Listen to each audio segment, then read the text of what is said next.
Hello everyone, I'm Filip Ginter from the Turku NLP group, and I will talk about our work on building a Finnish paraphrase corpus. Why would you want to build a Finnish paraphrase corpus? Paraphrase is as a task very semantic in its nature. You are asked to recognize that two segments of text have the same meaning, even though they might use completely different wording. So this kind of data and task have, of course, tons of downstream applications, and are also very useful for model pre-training and fine-tuning, because the models, as you know, have moved more towards modeling meaning, away from simply modeling surface forms, and such data sets are also useful for model evaluation. Manually labeled paraphrase datasets are comparatively rare because they are quite hard to make, and they often carry a selection bias thanks to the heuristics that are used to gather and filter the candidates from existing textual corpora. So being aware of the need to have a paraphrase corpus for Finnish, and also wanting to avoid these kind of selection biases, so wanting to avoid making a dataset that has a lot of short examples that are highly lexically similar, we decided to test a procedure whereby the corpus is selected fully manually, and therefore avoiding these kind of biases.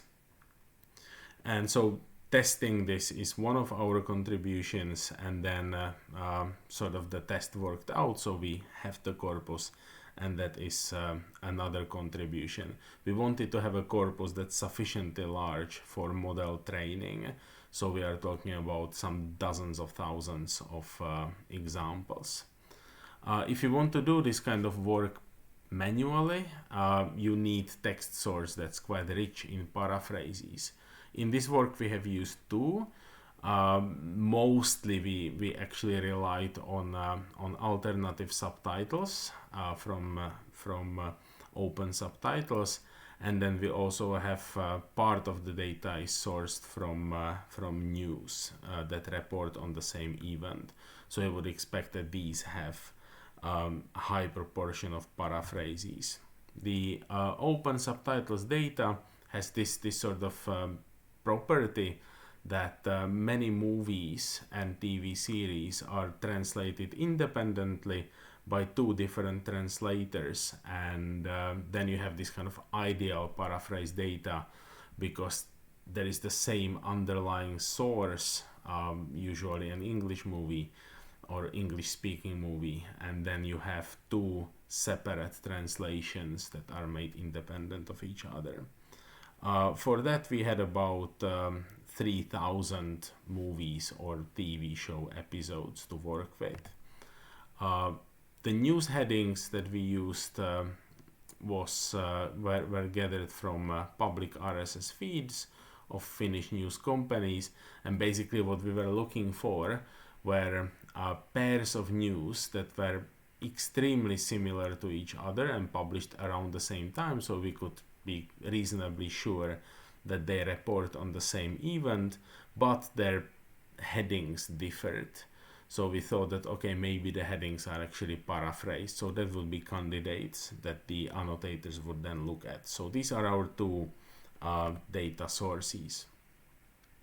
For the subtitles, which was, like I said, most of our data in the end, we have built a small tool which the annotators used, where they saw the texts side by side, and they were very simply able to select paraphrase candidates for later annotation.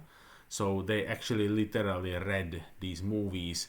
We made it so that from every movie they actually only had a small sample, random 15 minutes, so that we wouldn't have the data populated with long movies. And then they simply read the text and selected candidates, not restricting to a sentence, basically trying to select as good candidates as possible. After selection, they were annotated. Our initial scheme was quite simple, mostly inspired by similar such works on paraphrases, where the classes would go from unrelated through related but not really a paraphrase, through paraphrase in the present context but not in general. So this would be statements which in the context in which you saw them actually are a paraphrase, but there are or you can easily imagine contexts where these two same phrases actually would not be a paraphrase of each other. And then the class 4 would then be paraphrases in all contexts, i.e. the annotators could not imagine a reasonable context where these two statements would not be a paraphrase.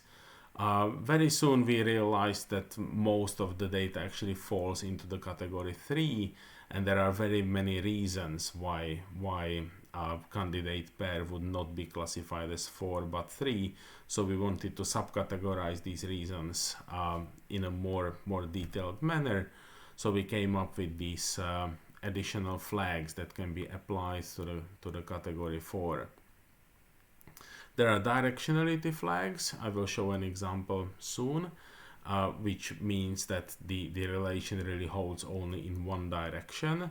Then we flag for style difference, so we would have a candidate pair which would otherwise be a good paraphrase, but maybe the other is very slangy, uses a lot of slang or maybe some swear words, and it's better to mark them because the paraphrase dataset can also be used, for example, to train a language generation model, so you don't want them to sort of mix different styles. And then there is a category for minor difference, for example this versus that, which technically speaking has a different meaning, so it wouldn't be a paraphrase, but again this is something you want to mark so that you can come back to these examples later. Here are some examples. I won't have the time to go through all of them. There is more in the paper. So a typical 4 would be shockingly childish versus astoundingly immature. Then this directional could be, for example, I worked so hard for the money, I put so much effort into work, where you can say that you put so much, where if you say I worked so hard for the money, you can also say I put so much effort into the work, but not the other way around, because the work maybe was not done for money. And then here is an example of class of a label 3 pair. I intend to make an experiment and I'm going to test it, where some tests are not experiments and some experiments are not done to test something. So here we have a 3 where in a particular context this probably, if this was gathered from the movie, then it probably meant the same thing, so it would be in that context a paraphrase but not otherwise. We also noticed that in some cases you could imagine a very easy quick edit that would turn the candidate into a perfect context independent paraphrase, i.e. class 4. So in those cases the annotators actually did this edit and produced, in addition to the original classification of the original candidate pair, they also produced its rewrite. We use that relatively sparingly, so there is only about 15% of the data are rewrites and 85% of the data are actually paraphrases as they were gathered from the raw text. The labeling was done in a browser-based tool that we wrote. There is not so much to say about it. You were simply presented the pair, the candidate pair, and then you selected the label. So what have we got? We got 53,000 examples in total that are composed of 45,000 roughly paraphrases as gathered in the text or as appeared in the text, and around 8,000 that are produced as rewrites. The class distribution is fairly balanced between the sort of main labels that we had. So the 4 together with its directional variants, and 3, there is practically no 2s, so this would be the related but not paraphrase. The reason for that, of course, is that the annotators have gathered these by hand. They picked them in the tool, so they of course avoided something they knew would not end up being classified as a paraphrase. On the other hand, these additional flags are then comparatively rare, as you can see. It's interesting to try to see whether we have achieved our goal of sort of avoiding some of the biases towards simple short paraphrases. So here is a comparison of data between the new corpus that we are now presenting, so that's here on the left, and then the Tatoeba paraphrase corpus and Opus Parcus, which are the other paraphrase corpora that we could find for Finnish. And on the x-axis is the length of the paraphrase in number of tokens, and here you see that we sort of go way more to the right, so we have a lot more of long paraphrases, of course, because these would be often missed by the heuristics that are used to gather the candidates in the different corpora, and they can be spotted by the annotators because, well, they are human. Another goal that we set for ourselves was to avoid paraphrases that are highly lexically similar, so we were not very interested, and we instructed the annotators to avoid pairs which would basically amount to having the same sentence twice with maybe one word changed. So unless there was some very good reason to gather such example, the annotators would skip it. And here we again see that here on the x-axis is the cosine similarity between the TF-IDF weighted n-grams of the candidates, so basically a measure of lexical overlap. And we see that the corpus we now have is having most of its examples a lot more to the left. I mean, that is towards the examples that are less lexically similar. So we are having more surface dissimilar examples than the other corpora, which is exactly what we wanted. Few words about inter-annotator agreement. So we have double annotated only about 2.5% of the data, just because there was a matter of resources that we had available. And after the double annotation, the annotations were merged, conflicts were resolved, and the annotator accuracy against this merged data was 69%.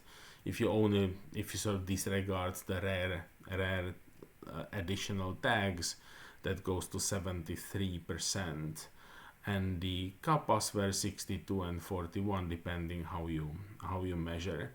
The numbers are comparable to other paraphrase annotation projects, and basically just show that the paraphrase annotation and the paraphrase task is quite difficult.